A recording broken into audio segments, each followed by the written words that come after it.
So I'm going to talk about what is gas flaring and why flare, and then I'll have a quick overview of what a typical flare gas system looks like, the main components. Then I'll talk about a couple of the challenges as I see them. This is my opinion. A couple of the challenges that make flare gas metering so challenging. First, the regulatory landscape, and then the actual metrology challenges, the flow metering challenges. After that, I'm going to talk a little bit about emissions quantification. Again, my understanding is that's also extremely challenging. And so the first 5 sections are really about how difficult flare gas measurement is, good flare gas measurement is, and also good emissions quantification. But I'm going to talk a little bit about what I think and what my colleagues think can be done in order to move things forward. So a roadmap to a better future. And then very quickly at the end, I want to talk about one possible solution for flare optimization and emissions quantification, one that's been developed by my colleagues. So I hope you don't mind.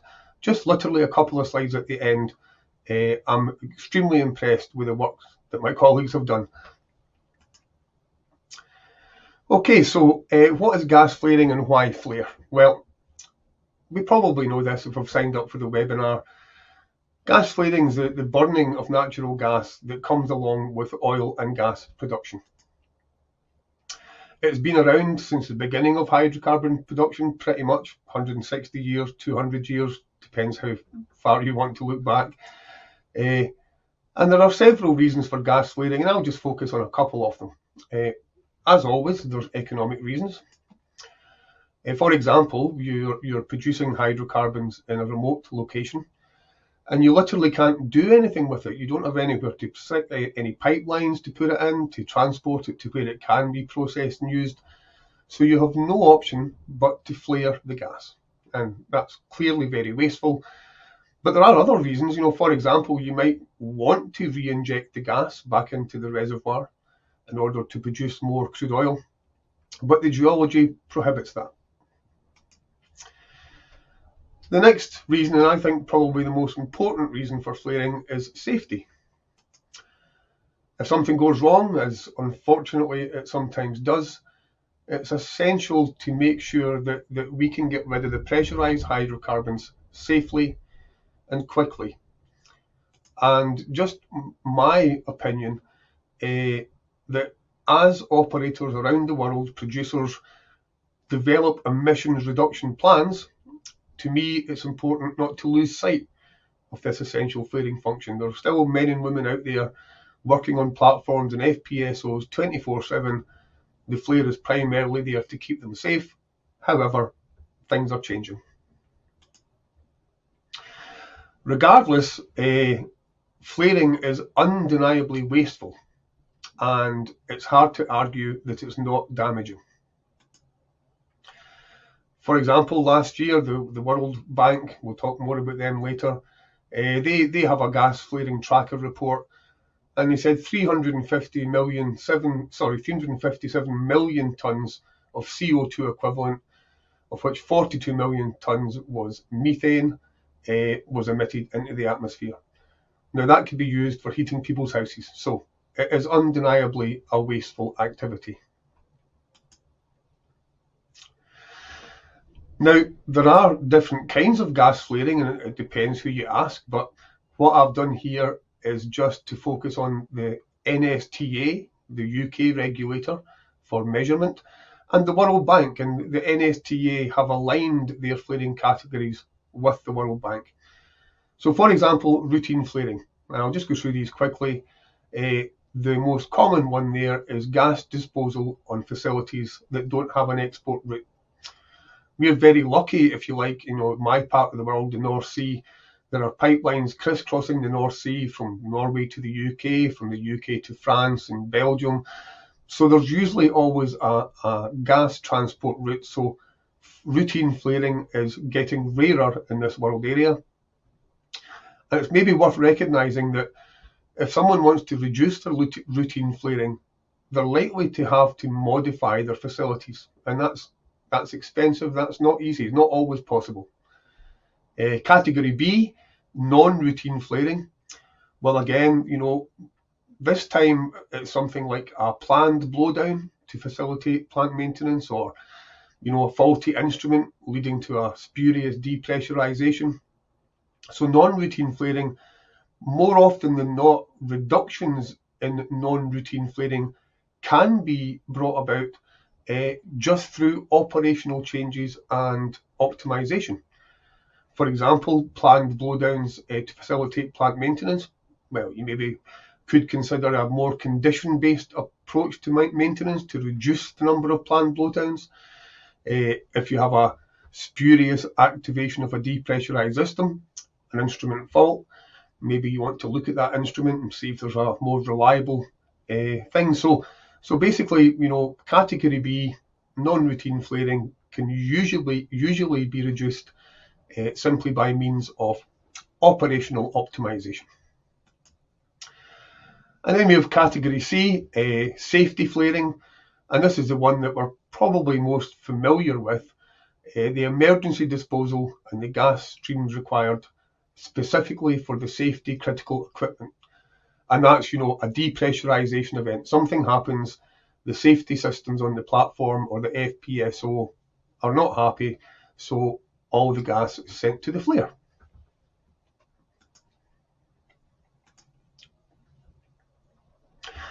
I'd just like to spend a couple of minutes now talking about what a typical flare gas system looks like. I have to say I have a very bad cold, so I hope everyone can understand me okay. There are various components in a flare. I just want to focus in on a few of the components. There is the liquid knockout drum, the flashback seal drum, and maybe a flashback prevention section. And these all have the same function in the sense that they're designed to make sure that a flaring operation is a one-way street. We want gas going from the installation to the atmosphere. We do not want gas coming back, travelling back into the installation. So the knockout drum, the flashback seal, and the prevention section are all there to stop oxygen ingress or to stop any hydrocarbons coming back into the process. We have the flare gas meter. I'll be talking about that a lot about that today. They're primarily to measure the volume of the gas going to the flare tip. And then we have the flare tip. Now, anyone who's worked offshore will know, on a refinery, they will know that these are not just pieces of pipe. They are complex engineered systems, and they're designed to improve the combustion efficiency, make sure it burns more of the hydrocarbons. They're designed to improve flame stability, for example, with windshields. And if anyone's ever sat or stood next to a flare, reducing noise is never a bad thing. They are incredibly noisy when depressurization events occur. Now, if I want to measure my flare gas accurately and quantify my emissions accurately, there's a couple of things that I have to be aware of. I have to have a detailed understanding of how they perform dynamically, because performance parameters are not static. Flow rates change, gas properties change, wind speed changes, wind direction changes. So all of these things are dynamic, and also everything changes, and it changes pretty much all the time. It can be a very still day and then a storm the next day later. You can have low flows one day and high flows the next day. So a dynamic management of these parameters, I think, is essential for good flare measurement and good emissions quantification. So why is it so challenging? Okay, this is the title of the presentation, challenges. Well, first of all, again, my opinion, the regulatory landscape has a big part to play in the challenges. Most legislation is currently focused on CO2, has been historically, but now, natural gas, which is usually about 90% methane, 95% methane, Now we're all aware that it's far more damaging than carbon dioxide, 28 times more damaging according to the GWP 100 figure. Now that paradoxically leads to a situation where sometimes creating more CO2 is dramatically less damaging than releasing the CO2. If I can convert a kilogram of methane completely to a kilogram of CO2, that's 27 times less damage will be done to the environment by our understanding of science today. So methane emissions are a high priority for the future, and the regulations, the guidelines, the standards and the initiatives are evolving to include methane. So as far as I can see, the regulatory landscape is complex and it's dynamic. There are global initiatives. For example, the World Bank, GFMR, they track and monitor flaring levels worldwide, and they want to eliminate routine flaring by 2030. You know, the big flaring volumes. They want to make people, you know, aware of that and take what steps they can to eliminate zero routine flaring by 2030. That is a big goal. There's the Oil and Gas Methane Partnership, OGMP 2.0. This is a United Nations program, and its primary goal is to improve accuracy and transparency of methane emissions.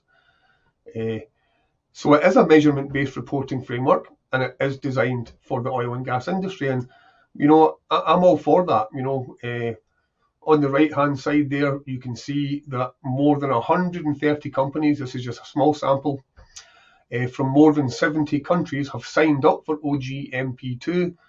And one of the world's most famous measurement scientists, Lord Kelvin, had a couple of great quotes about that. You know, to measure is to know, and if you cannot measure it, you cannot improve it. And that is very, very applicable to flare gas measurement and emissions quantification.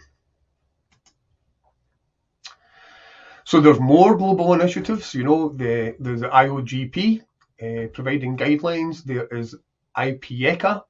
You can see their guidelines on the top right-hand side there. There is the methane guiding principles, and also, as well as initiatives, global initiatives, there are guidelines.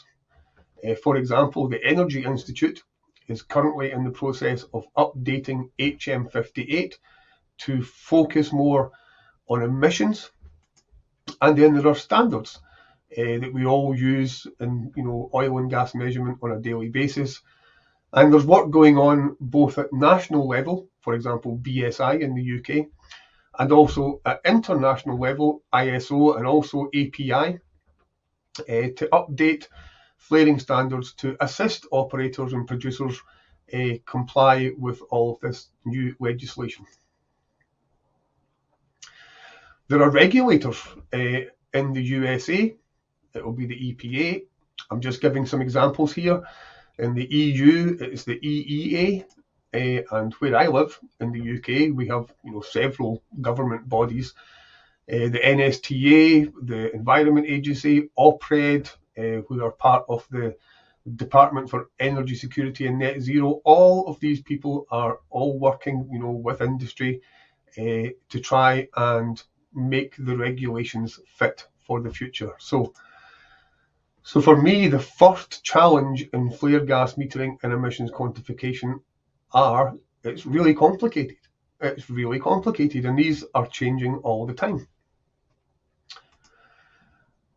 However, although it's complicated, and again, this is just my opinion here, one thing is becoming clear.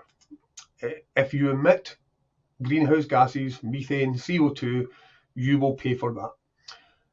A very good recent example of that for me is the Inflation Reduction Act in the US, which has introduced a fee for methane waste emissions.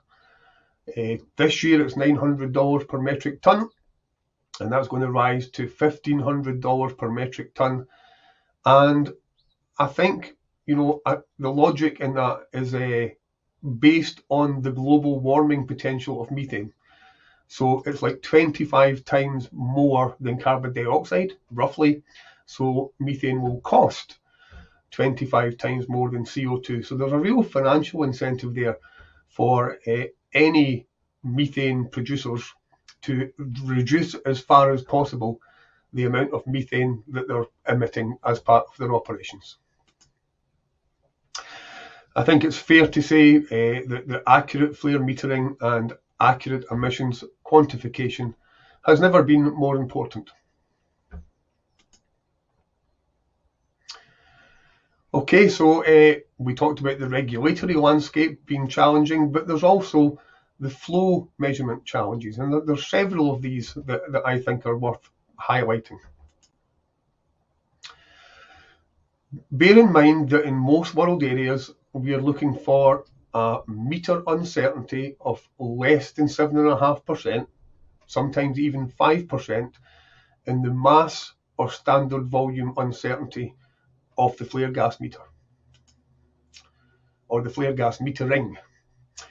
So we need a technically defensible and verifiable flow rate because regulators want to know, they want proof that your figures are accurate. And so we need that from more than likely a very large diameter pipeline, which is a single or dual path ultrasonic meter. There are other types, thermal mass meters, for example, but the overwhelming majority of flare gas meters are ultrasonic meters. It probably wasn't because it couldn't be flow calibrated. I mean, where do you take a 36-inch meter with complex inlet pipe geometry to get a traceable calibration? So that's a challenge. It may be hot tapped, so no measured spool piece, unlike gas export meters, and that leads to slightly inferior control over meter geometry. And more than likely, it has a very complex inlet piping geometry, which very often results in a significant installation effect bias. And I'll talk more about that as we go through.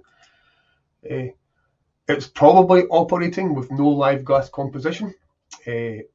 Very few flare gas systems, in my opinion, or in my experience, sorry, have a gas analyzer. People use intermittent manual samples.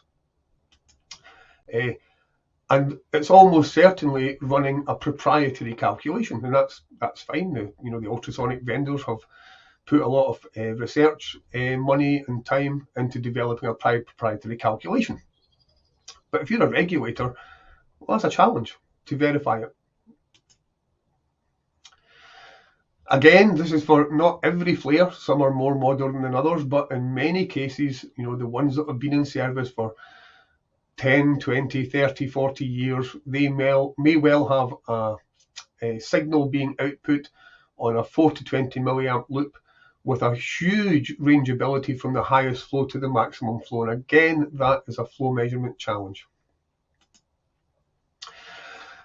And because of the advent of modern flaring regimes, for example, flare gas recovery systems, they spend most of their time running at very, very low flows. So the combination of the low flows and the analog loop presents an inescapable flow measurement challenge.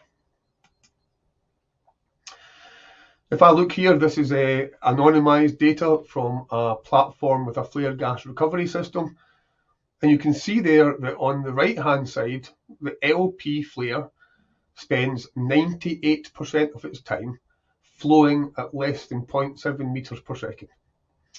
And on the left-hand side, the HP flare over a year spent actually 99% of its time operating at less than 1.6 meters per second. So the flare gas recovery system is clearly doing its job, but what happens if you consider the impact of that on the flow measurement? Well, if I look at a standard kind of DCS analog input uncertainty, plus or minus 0.2% of span uncertainty, everything seems fine up at 40, 60, 80 meters per second.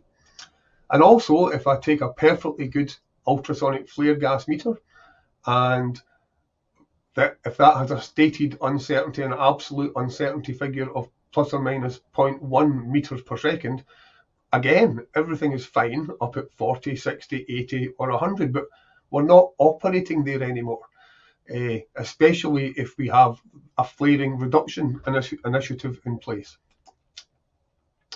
So if I now zoom in to these same two charts, but focus at the low end, well, we can see that for the analog loop, if I'm flowing at anything less than 2.5 meters per second, I have already breached my 7.5% requirement. And with the ultrasonic meter, if I go below, it turns out 1.333 meters per second with a 0.1 meter percent absolute uncertainty, again, I'm above my 7.5%. So people are trying to do the right things. The question is, are the regulations realistic? Are they still fit for purpose? And remember here also, this is just on the flow velocity, the actual volume flow rate. This doesn't take into account the uncertainties associated with converting to mass and to standard flow.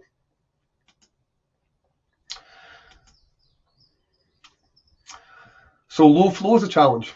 Also, installation effects, bends, T-pieces, basically anything that's not a long, straight piece of pipe can give rise to an unwanted, undesirable installation effect. Typical recommended installation requirements, if you look at standards or manufacturer data, 20 to 30 D upstream, 5 to 10 D downstream. That's the kind of typical recommended requirements.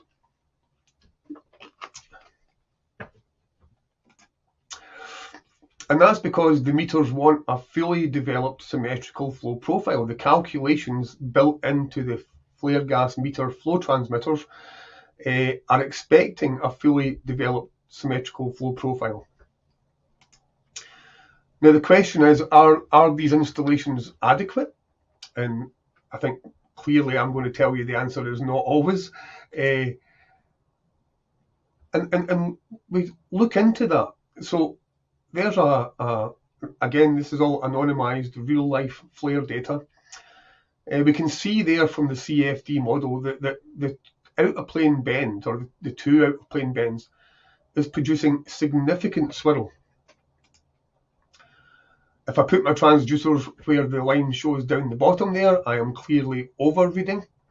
If I put my transducers at the other side of the pipe, if you can have a side to a circle, then there's a significant underread there. Now, bearing in mind that I'm trying to reach plus or minus 7.5% uncertainty. If I look here at a slightly more detailed example, we can see that we have two lines up the top there. We have a red line and a green line, and the green line is with lots and lots of straight pipe upstream, and the red line is a simple single bend. Now, that doesn't look like a great deal. However, the numbers, the science behind that show that the difference in flow velocity was 8%, just with that one bend out of stream. Sorry, out of plane. Sorry, one in plane bend, excuse me. So it sees a lower velocity for the case with the bend, and that's an underreading, quite a significant underreading. 8% is a lot, and they can be a lot higher.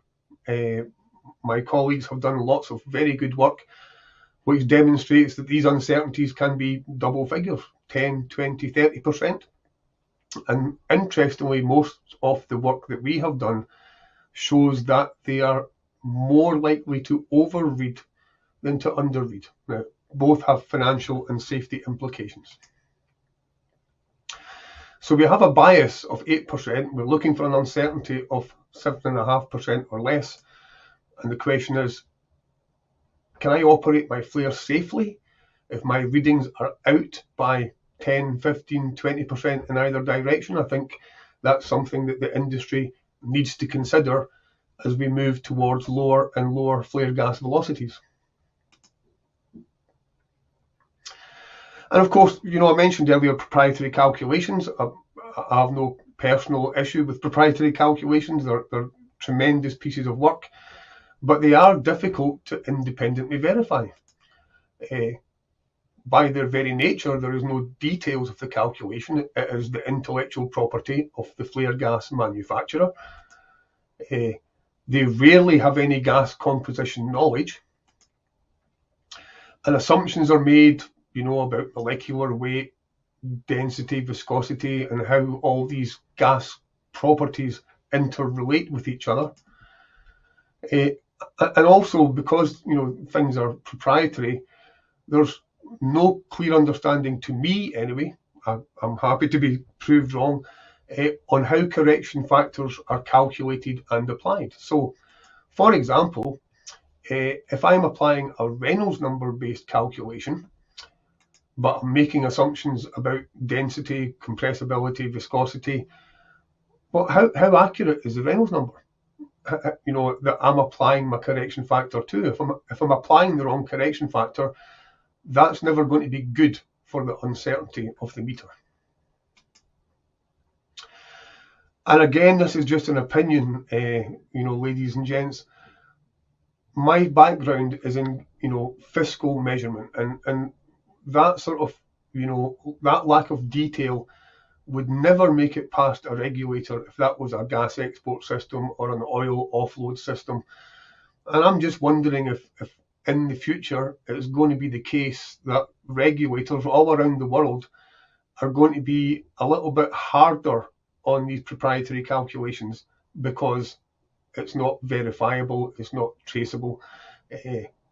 As I say, great work being done by the manufacturers, but I'm just thinking our times changing. So from a flow measurement perspective, I'm just checking my time here, folks. Low flows, installation effects, black box calculations, routine maintenance that makes things worse, taking the transducer out, putting them back in, are they in the same place?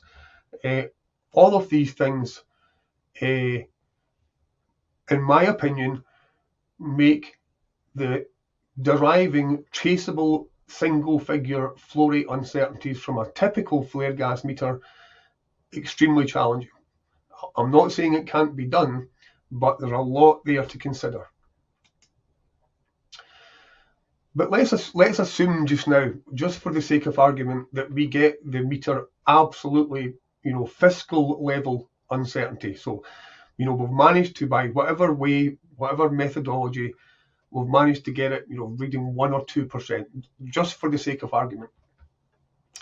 Well, does that mean now that because we have very low uncertainty actual mass, energy and standard volume flow rates, does that mean that emissions quantification will be simple? Well, I don't think it does. So the next thing I would like to discuss is why is emissions quantification so challenging, regardless of the flow rate challenges? Well, some flares are clearly better than others. There is no prizes here for guessing which one of these flares is suboptimal. One is producing a lot more soot and is likely to have a very poor combustion efficiency and a very poor destruction and removal efficiency. Now, I'll talk about these. I'll explain the definition of these two terms. So the combustion and destruction and removal efficiencies for methane have become the preferred measurands for flare monitoring, in the modern, today's industry. And this is high school chemistry. I'm not a combustion expert by any manner of means. I've realised that the last few years working at NEL with combustion experts. But basically, the combustion efficiency is the percentage conversion of the hydrocarbon components into their end products, i.e. CO2 and water. No carbon monoxide, no hydrocarbons left, everything is being converted to carbon dioxide and water. So if, for example, following combustion, there are no hydrocarbon molecules or no carbon monoxide molecules present in the gas entering the atmosphere, then that would be a combustion efficiency of 100%. And that's clearly desirable. And there's the simple equation for that. Nothing but CO2 and water left after the combustion has taken place in the flare tip. Methane destruction and removal efficiency is focused on, clearly, methane. So this is a measure of the number of molecules of methane removed or destroyed in the flare. And again, this is high school chemistry, folks. I'm not trying to pretend to be an expert. But basically, if I have 100 methane molecules entering the flare tip and only 2 methane molecules leave the flare tip, then the methane DRE is 98%. And again, we've got a little equation for that there. Methane plus oxygen going entirely to CO2 and water. And it seems obvious that we want to try and get these figures as high as possible to limit the damage that we're causing to the atmosphere. So there are lots of assumptions made, about CE and DRE values when it comes to emissions reporting. And generally speaking, a figure of 98% is used and accepted. But where did this come from? And is it always valid? Well, it appears to me to be, flare lore, that flares always operate at 98% or better. And I don't know if that's sophisticated enough now, because as briefly mentioned earlier, flare efficiencies are affected by the flare tip design, the flare tip exit velocities, the wind velocity and the wind direction, especially if flares are in very close proximity to each other, which they often are, the process conditions and the gas properties, particularly the density and the calorific value or the heating value, sometimes called. So, is the question for industry, I think, is a static figure representative or fit for purpose? Well, I think the answer is quite clearly no. I mean, here we have three identical flaring conditions, but we're just modifying the wind speed. So when the wind is low, you can see the flare is blown to one side, but the CE and DRE are extremely high. When we have a higher wind speed, we can see the flare almost leveled out there, and the CE and DRE have dropped.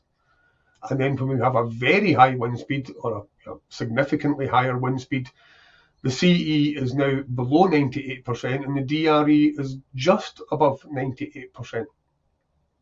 So the question is a single figure valid? And if we look again, this is, at ultra low flow rates, when, example, we have a platform with a flare gas recovery system. The flow velocities are close to zero most of the time. And depending on your world area, the crosswinds can be very, very high. So here we have a flare tip which is burning, these are CFD simulations at unbelievably large turn down ratios, 3,200 to 1. No problem at all when there is a low wind speed. But when there's a higher wind speed, well, the CFD simulation suggests that there is a combustion inside the tip. And again, that's something that it would be remiss of the industry not to acknowledge, because the flare tips, to my knowledge, were never meant to operate at such low velocities, and the flare meters were not designed to operate at such low flow velocities. So I'm not saying there's anything wrong with either the meter or the tip. I'm just thinking that we should possibly consider this as an industry because we're now pushing things to the limit. So, and what's the risks of that? You know, if my efficiencies are lower than 98% and I'm reporting on 98%, that's an under-report, and you know, let's be honest, that's a bit naughty. Maybe large fines on the horizon in the future for under-reporting. Maybe production license removed as the most extreme disincentive for under-reporting. And then there's also the profitability side. If my efficiencies are greater than 98%, you could end up overpaying. And quite significantly, when I look at the figures, for example, in the Inflation Reduction Act, if I increase my methane DRE from 98% to 99.5%, that maybe doesn't look a lot, but that's a 75% reduction in methane emissions. And are you missing out then? You know, when charging for methane comes in, as it already has in the US and probably will over here as we follow suit, are you missing out on a potential saving? Just to look at that graphically, you know, my methane DRE, improving that from 98% to 99%, great. I've just saved myself $900,000 for one flare. Again, this is real flaring data I've got from a non-flare gas recovery installation. If I can get it up to 99.5%, again, it's a 75% reduction. Quite a significant amount of money. So that's maybe not the rosiest of pictures to present about flaring and emissions quantification. It's really, really difficult. The legislation is changing, dynamic, it's changing all the time. But I think there are things that can be done to make things better. The challenges are clear. Getting the meter accurate is a very important thing to do. Removing installation effect biases, moving away from 40-20 milliamp outputs if you're running at low flows all the time. All of these things can make significant improvements to the meter uncertainty. Furthermore, we then have to get the CE and DRE values correct. And also, it's maybe worth considering using real-time data analysis to optimize these values. Sometimes increasing the flow rate on a windy day will actually help you improve your emissions. Now that's slightly paradoxical when you ask people to increase their flaring to reduce the impact of their flaring, but if we believe the science, that's what the science is clearly telling us. And then also, providing operators and regulators with calculations that can be understood, audited and verified. These are not new to the gas industry. We've been using API and GERG and AGA and ISO calculations. The regulators understand them. They can independently verify them. There's never an issue with, the calculation for a gas export system is either right or it is wrong. And it's very easy to establish that year after year after year. So I think there, a lot of people around the world, sort of very, very intelligent people, are working together to try and make emissions quantification better. There's two classes for this. If you read something like OGMP 2.0, there's the top down, all the way from satellites in order of height, down to planes, down to drones which fly around the flare with methane and CO2 sensors to try and capture the emissions from the flare. And then there's also bottom up, which is assessing and quantifying the emissions at source. So I just have a couple of things that I want to say about the work that my colleagues have been doing. I have to point out that we're only one. A lot of people are out there doing a lot of good work in here. But my colleagues are really on their game, and we are one of the organisations leading the way. I think that's a fair statement. So what we have, I'm saying this is just my last couple of slides, folks, a complete flare optimization solution, emissions quantification solution, which we've called TÜV-SÜD Flare Sure. There are four main components to that. The use of CFD modelling from the knockout drum to the flare tip over the full operating range of the meters. That's a very powerful tool for generating correction factors which remove installation effect biases. There's flare tip modelling using computational fluid dynamics, again over the full operating range of the meter and all the prevailing weather conditions, and that provides live CE and DRE values to cover all operating scenarios. There's traceable calculations. You know, we have a platform, well, several platforms that we can just use transparent, verifiable calculations, established calculations, you know, ISO, AGA, GERG, API, for the live calculation of CE and DRE. And then we bring it all together and we combine the CFD models, the traceable calculations, and the weather data to give operators a chance to optimize their flare in real time and reduce their emissions rather than just measuring their emissions. Okay, so in summary, folks, accurate flare metering and emissions quantification has never been more important.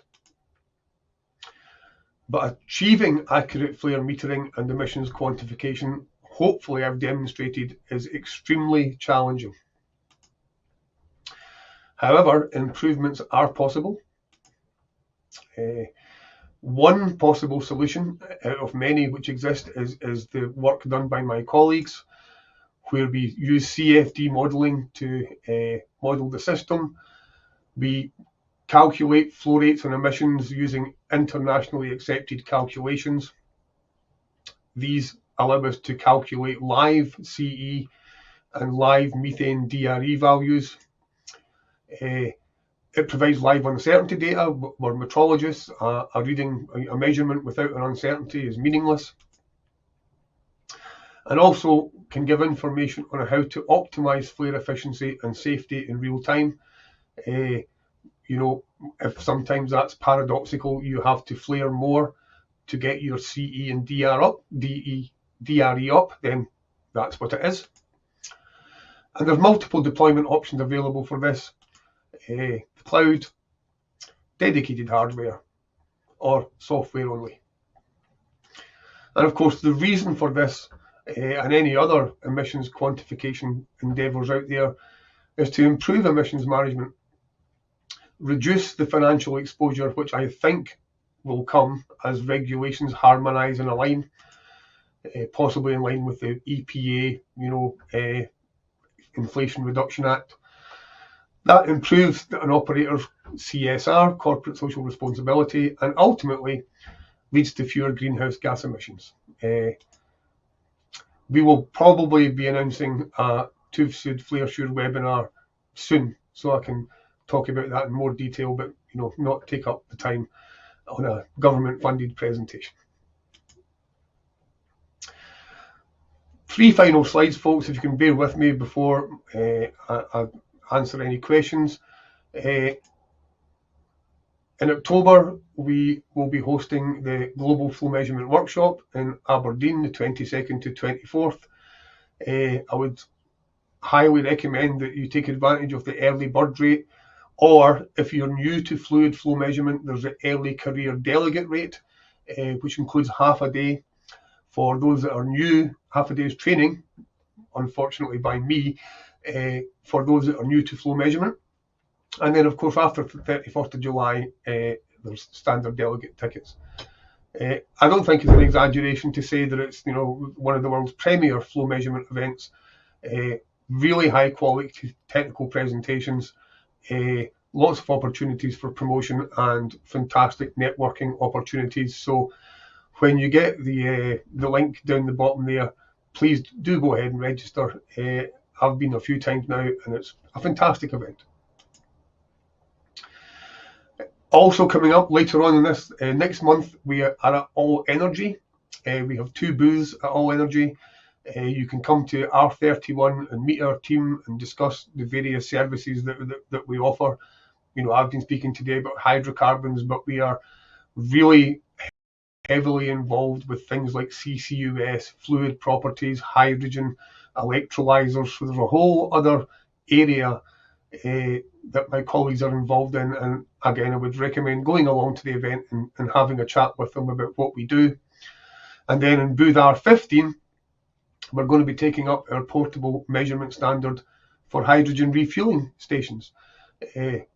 People who know TÜV Süd in East Kilbride will know that we are renowned for developing calibration laboratories. So in response to the increasing popularity of hydrogen as a transport fuel, the gap in providing traceable metrology has been filled by my colleagues, and they would love to show off the hydrogen refueling station measurement standard. And then last but not least, again later on in May, in recognition of World Metrology Day, we're going to have an Ask the Experts Fluid Flow Metrology webinar. Unlike today, it will not be a bunch of slides, death by PowerPoint. It will be a panel discussion. Dr. Manus Henry is a very well-renowned and respected measurement expert. Works for the Oxford and Coventry universities. Myself, my colleague Dr. Chris Mills, and also Dr. Gabriele Chinello, who will be able to answer questions on, we hope, any aspect of flow measurement that you have. So again, if you go on the links there, you can pre-submit your questions, and hopefully we can have an interesting and very informative panel discussion on the 22nd of May online with myself and my 3 colleagues. All that remains for me to say, folks, is thank you very much for listening. I managed to get it all done in time, which is, if anyone knows me, pretty rare. But all I'd like to do now is again say thank you, and if there's any questions, I will try my very best to answer them. Yeah, thanks very much, Colin. That was really interesting. We've got a good number of questions in, so we'll get through a few of them before our time's up. Okay. So the first one, so going from say 0 to maximum flow at presumably light wind speeds, can the electronics cope? Now I think that means that flaring can go from very low flow velocities to very high flow velocities at light speed, as in extremely quickly. Unlike gas exports, which tend to increase and decrease in a controlled manner. If something goes wrong, the flow velocity can go from 0.1 meters per second to 120 meters per second in the blink of an eye. And I'm going to have to say that the people to ask are the manufacturers of the meter, because I know that they have been designed entirely for that. One of their main design characteristics is the ability to hang on to the signal during these very rapid changes. I think, like every physical measurement, it will have an upper limit, at which point it just can no longer cope.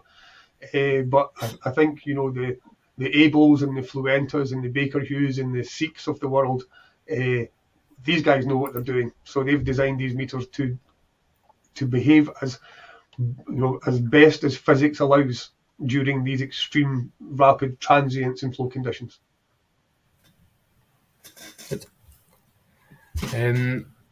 So what are the potential errors in molecular weight by having an incorrect value of M2 in the flare meter?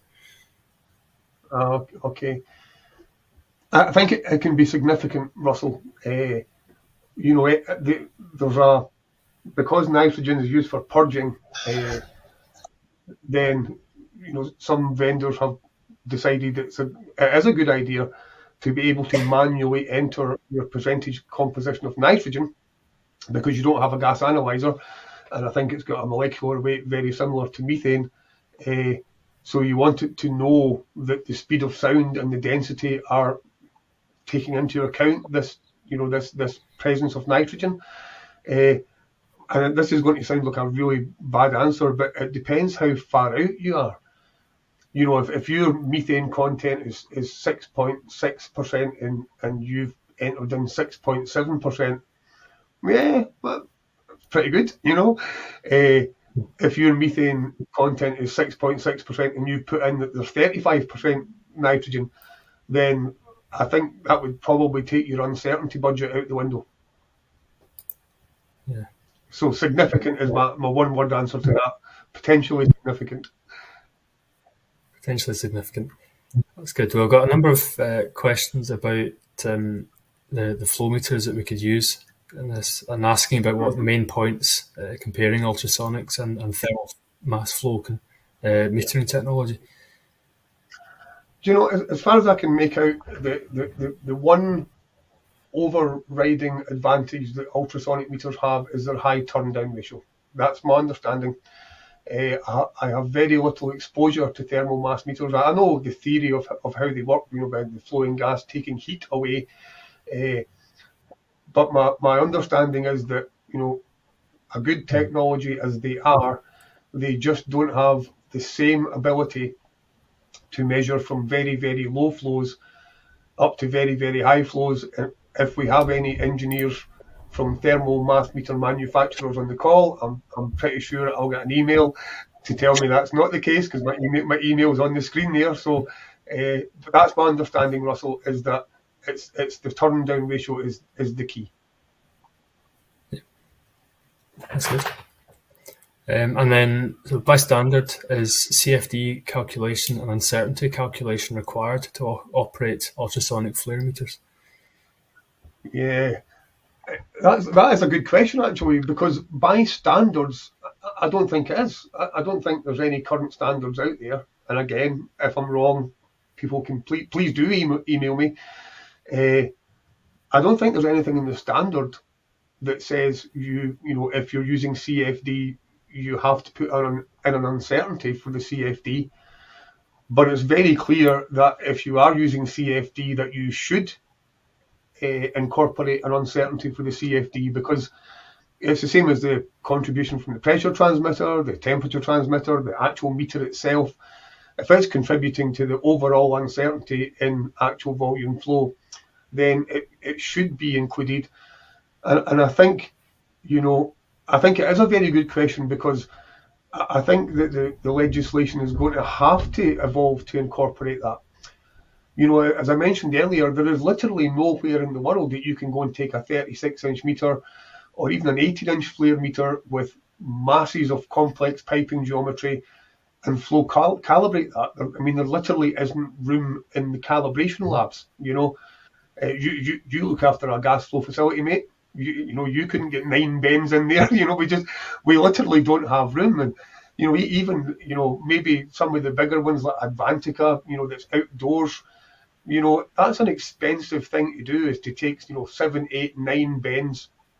So if we accept that there are some cases where traceable metrology is just not possible, but we also accept that CFD is a vast improvement over doing nothing, then I think from a metrology perspective, yeah, we'll have to start including that. But at the moment, I don't see it in any metering standards, although I know from talking to my colleagues that there are standards like ISO 16911 Annex G, I've remembered that, which actually talk about CFD uncertainties in a duct, in a duct pipe.